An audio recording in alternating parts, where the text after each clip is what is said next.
Roby Price, and welcome to my workshop.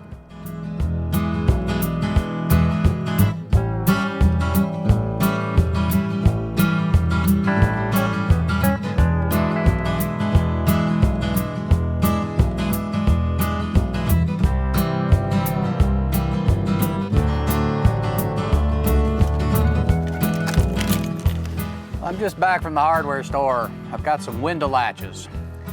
I think that'll be real good for keeping those drawers we're putting into our chop saw station in place. So let's go inside and take a look at that. I'd also like to finish this project up this episode. So better get inside and get working. See you in there. Let's build a compound miter saw station. Part 2, Mostly Drawers.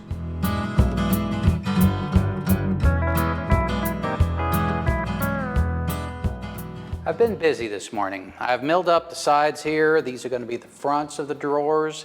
I've got the backs right here, which still need to be cut down. And of course, here's my bottom. And we're going to go ahead and finish up the milling process. The first thing we're going to do is figure out how big this bottom needs to be width-wise. After that, we'll start thinking about lengths. But right now, I'm interested in the width. So let's go over to our station where these drawers are going to go. And let me show you how we're going to measure the width. The width of the drawer bottom is the width of the drawer opening minus one of the sides. This is because the dado that receives the drawer bottom is usually half the depth of the drawer side, or half the thickness.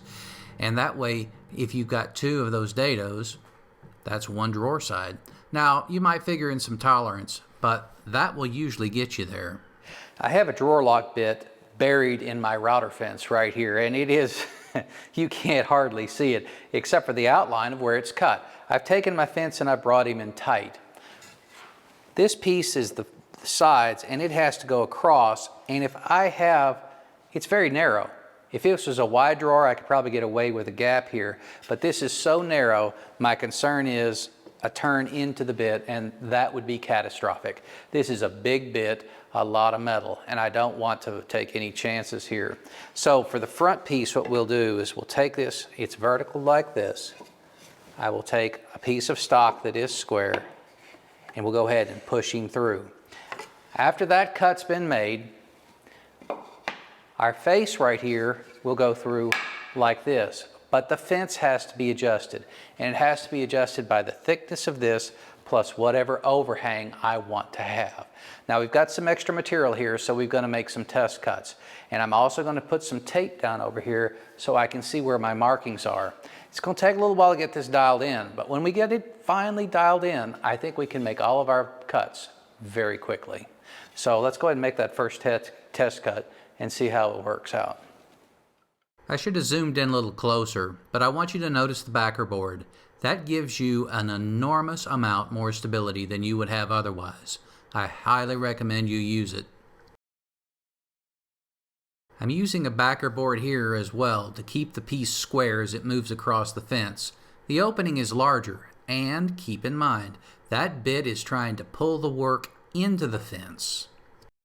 The backer board helps keep the piece square as it moves across the gap. If it dips, it'll ruin the piece, and it could ruin your day as well.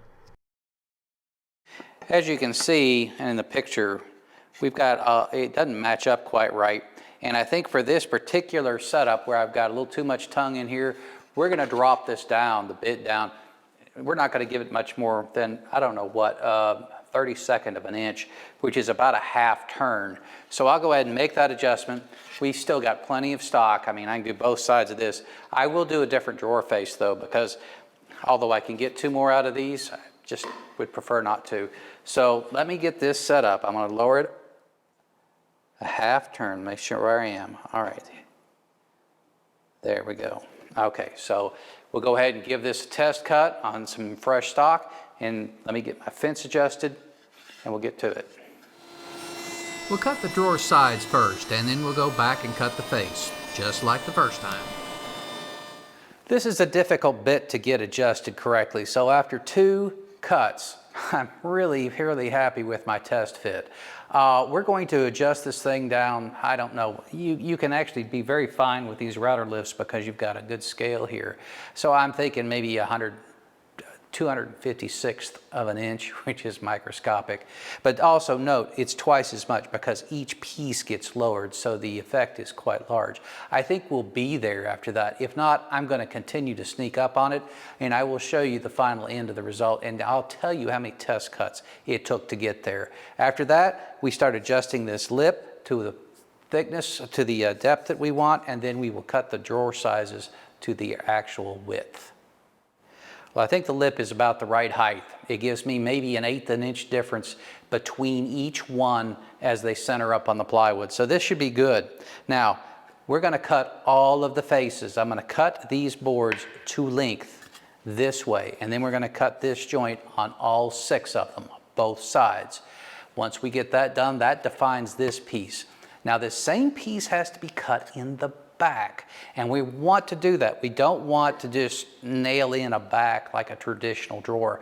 The back of this drawer has to be able to resist pull-out too, and the reason is when we move this station, I want the drawers to stay put. If we tip it forward, all the drawers fall out. We trip it back, they'll stay, but forward they fall out. So what we're going to do, this is a latch for a window. You've probably seen something like this where you turn it, it hooks it in and holds the window. Well, we're going to put this on the back of the drawers. And when we turn it like this, that drawer will be secured inside the case. And these are very inexpensive, and that's why I chose them. So after we get all the front faces done, we're going to cut the backs to the appropriate lengths and then cut them using we're going to have to adjust the fence back forward a little bit more to get rid of that lip. We don't need it. So let's get the front faces done first, then we'll focus on the backs, then we'll do the sides. I've got my stop set up, and I am just about right. I am 5 3/4 minus a 16th, make that 11/16. And that's the length that I want for my drawers, at least that's the length I need for the shortest drawers. Everything else will line up fine. So it's just a matter at this point with the stop set in place, and I've already taken a little bit of test right there. Just set it up and push them through. Now I am going to keep track. Everything has been cut on this edge right here, and that's probably worth noting because when it comes time to cut this edge, I know that this corner and that corner will be square. I need to parallel it up this side, not this side.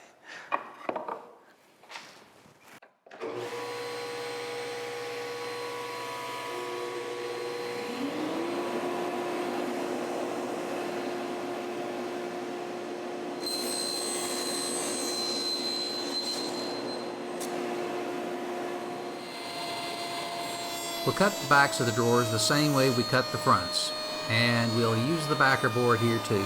Nothing has changed, it's still a very narrow piece.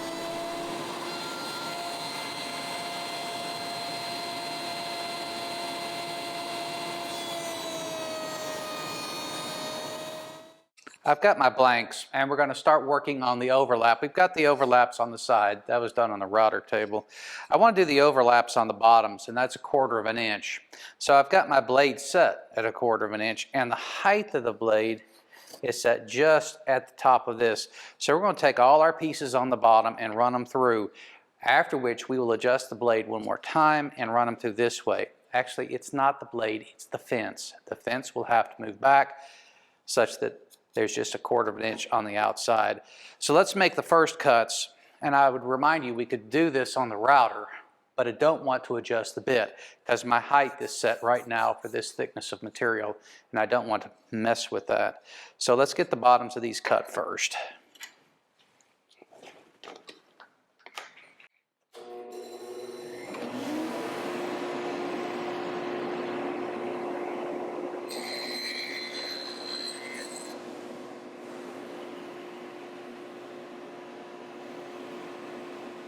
Remember that mark I put on there to tell which side was the bottom and which side was the top? That's what I'm looking for.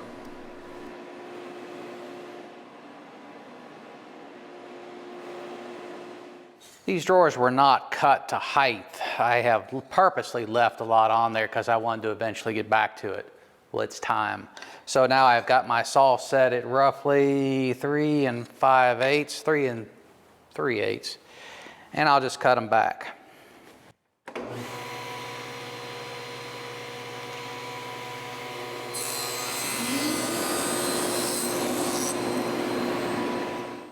Recall we had to add some material in to the underside of the decking to allow the screws for the T-track to seat.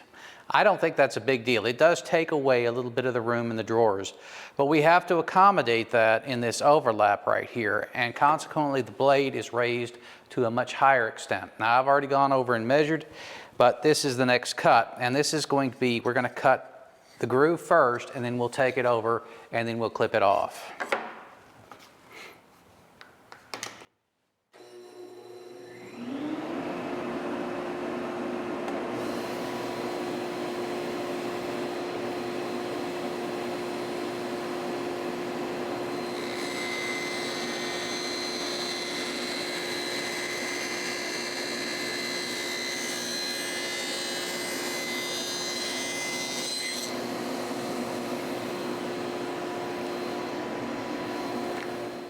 Well, I've got the drawer fronts on and they look good. They're sitting in the drawer slides. In other words, they're hooked into place.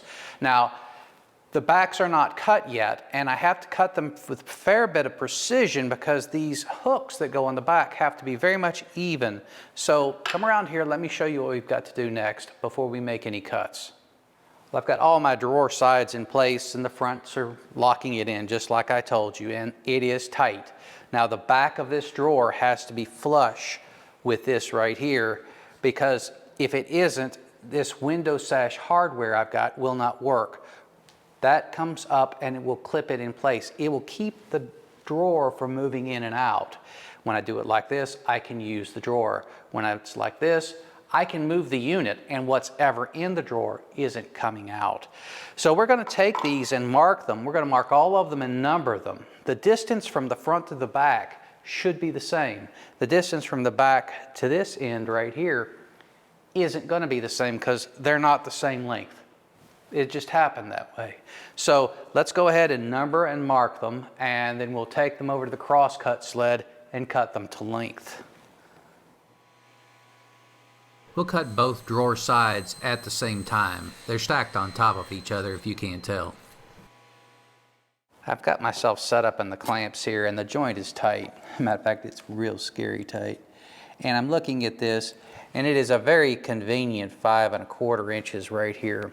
So I'm going to cut all these backs to 5 1/4 because I'm going to want them to come to this edge and that edge on the back here. And we will cut the joint appropriately. I have a stop set up right there, and if I bring this up close and I come right up underneath like that, you can see that the edge of the blade is right at 5 1/4. So we'll make our first cut and give it a test. Now, whenever I make a cut like this, I always cut this edge off first. So we'll do this in 2 passes.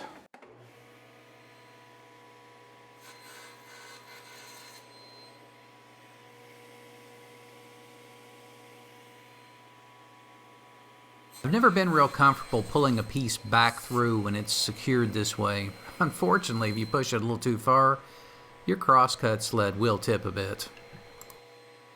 What's difficult to see right now is that I'm checking that piece for length.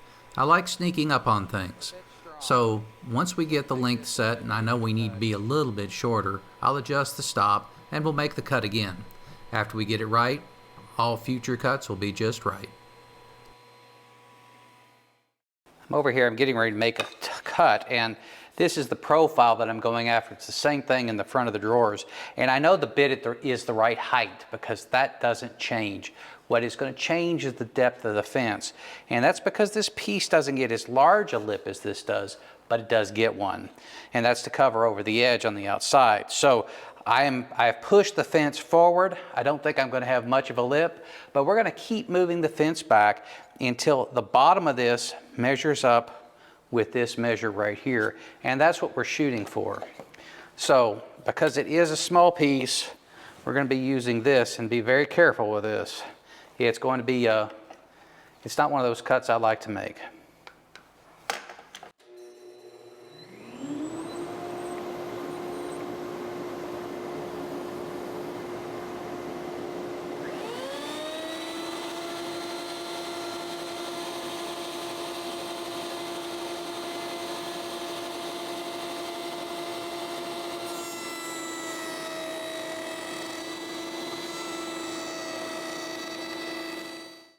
It may not shown up on video, but on this blue tape right here, I've been marking where my fence is every time I've made a cut.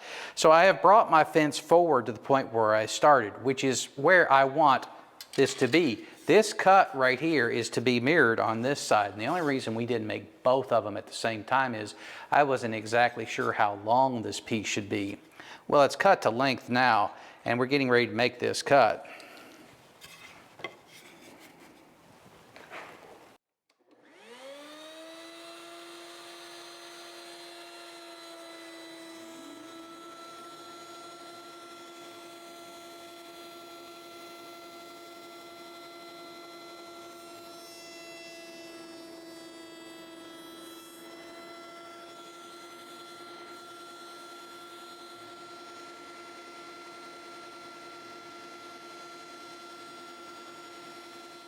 Well, the joinery on the drawers is done and it all fits up very well. Very happy with this. But it's time to start looking at the bottom. Now this is advertised as 1/4 inch plywood, but it may not even be 3/16. So we're going to make a test cut. We've got a number of little pieces in our burn pit, and I'm going to take this. I've got my blade raised at 1/4 inch, checked him with his gadget, and we're going to give it a try. I'm going to move this through the blade once. That's 1/8 inch. I'm going to march it back a 32nd, try it, and then a 16th, and we'll see how that goes.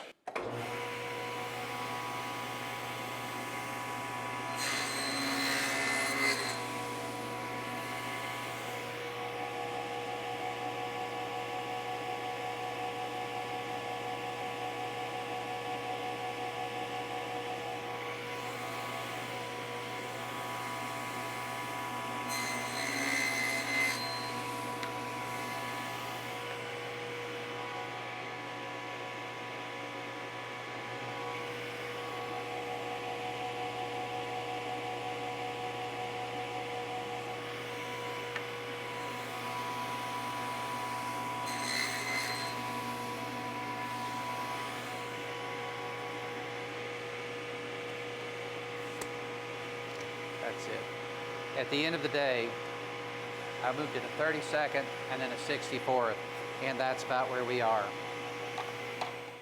Now that our test cut tells us what we need to do, I'm all stacked up here and I'm ready to make my cuts. So I'm going to keep doing this. The fence goes this way because I want a minimum of 3/16 right there, and we will just keep making the fence move at a 1/64 inch until we get enough to fit the plywood. There's a lot of repetition here.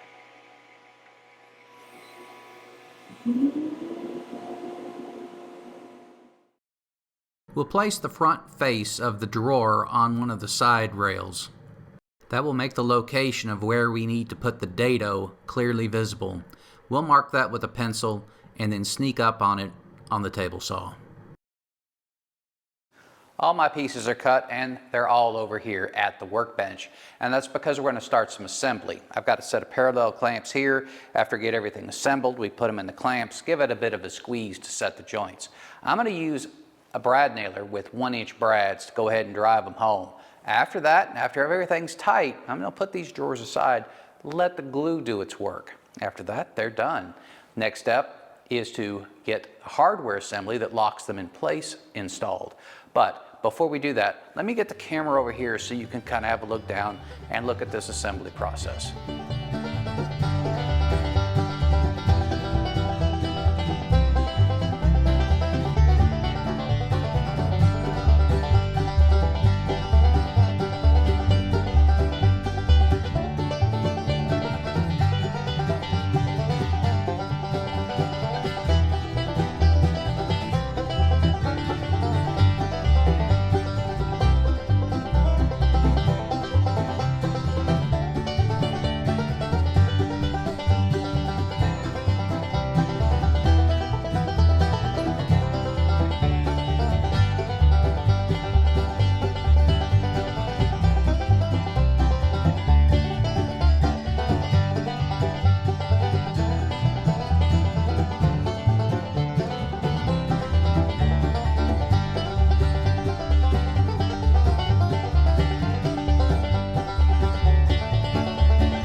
This is the window hardware that I'm using, and of course when you take this latch and you turn it all the way down, that's what keeps the drawer from sliding out.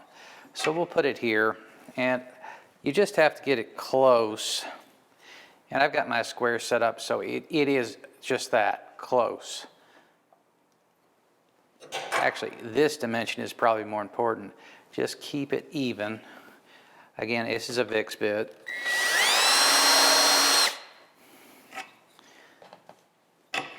Now, I just want this to get started. Here are my screws. These come with the product. Now, I don't particularly care for these. I'm going to hit them with a Sharpie afterwards to make them disappear.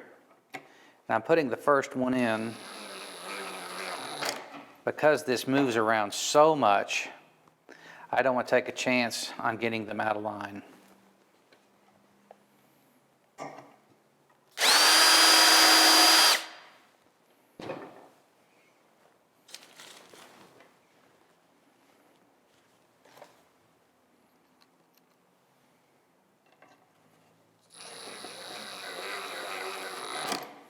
Now that's pine, so don't give it a good rip, but you can see now how this works. When this is up like that, the drawer can't come out, it's locked in. This is a great application of very inexpensive hardware.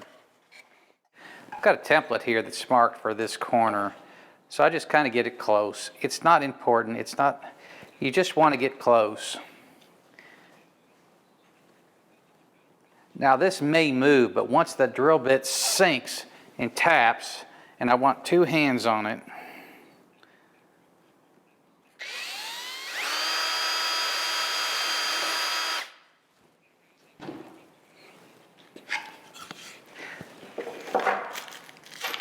now it's unfortunate, but it's kind of the way it is with these.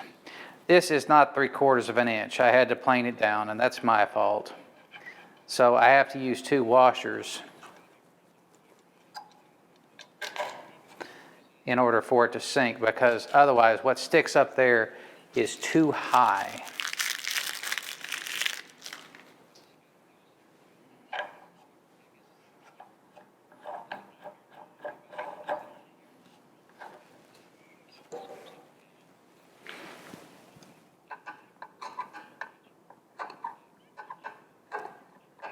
There it was.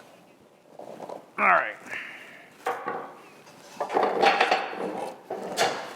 See, there it is. Well, the camera zoomed out and across the room. I had a hard time getting far enough away to show you one of the features that is wonderful about this station. I have my 2x4s in place, one in front and one in back. That's what this unit is designed to sit on top of. Now, the one in front has a support right here. Now, why is that important? Well, I think you already know. You can see the board here with the tape measure. At the end of the tape, that's 12 foot 4 inches, and it's balanced, which means I don't have to push down when I cut it, which means a more accurate cut. So this is one of the features that I really wanted, and these are 8-foot boards. If you go with 10 feet, it just gets better. After a while, I think there's diminishing returns, but I'm pretty tickled with what I have. Now this little support over there, there's nothing special about it. Just some screws and plywood. And at one day time, I may actually rebuild it. Don't know, not important. For now, it's done and it's working. Let me get this off the saw, and I want to show you a couple of the other features that really shine on this particular station. I love the drawers. I know they're small, but maybe you make just 2 on either side instead of 3. I chose 3. And I like them because they're going to be very useful, especially since they don't come out. When this switch is thrown, they come out with no trouble. Now, the drawer lock bits, that's a skill that you need to master. The bit is not expensive, and once you master it, you can build drawer boxes very fast. It's something to look into. This thing has a lot of T-track, and this is one of them. It allows me to move my stop back and forth wherever I want to. Now we have tape, measuring tape on order, and I'm not exactly sure where I'm going to put it. I suspect it'll be right here. That's for another episode. They're back ordered forever. So when we get that, we may look at something a little bit more elegant here, something that has a means to measure without actually running a tape to the blade. So maybe a future episode. But for now, this stops, and it stops good. Let me jump in here in the midst of all this elation. I had said I would cut the ears off of the middle level in order to get the saw out of the station. Well, it's plainly evident. Those ears are still there. I just want to point out that I cut the back off, and it is almost non-evident because there wasn't much to cut, but there it is. And the saw comes out just fine.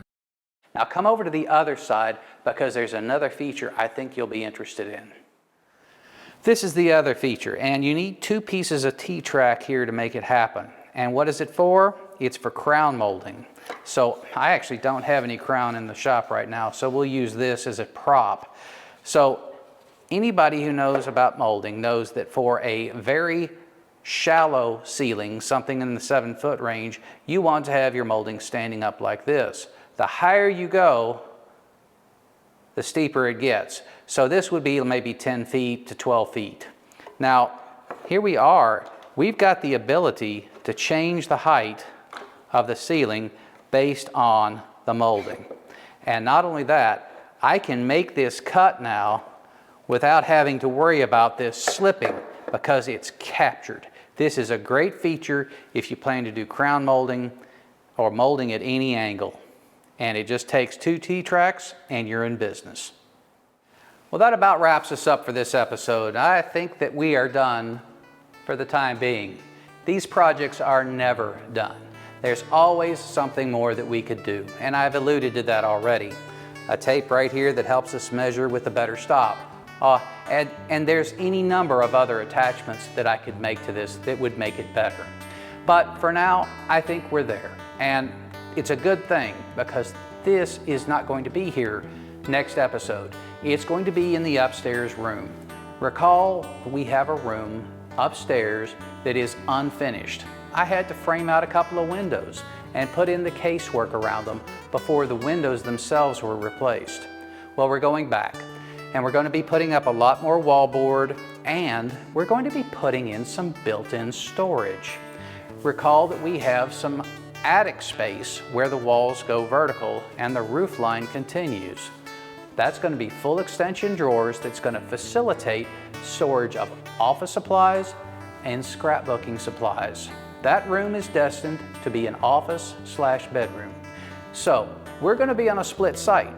We'll be building a lot of the components here in the workshop, and we'll be building a lot of the trim work and installing those components in the room upstairs. So it will be a split site, and that in itself will make it interesting.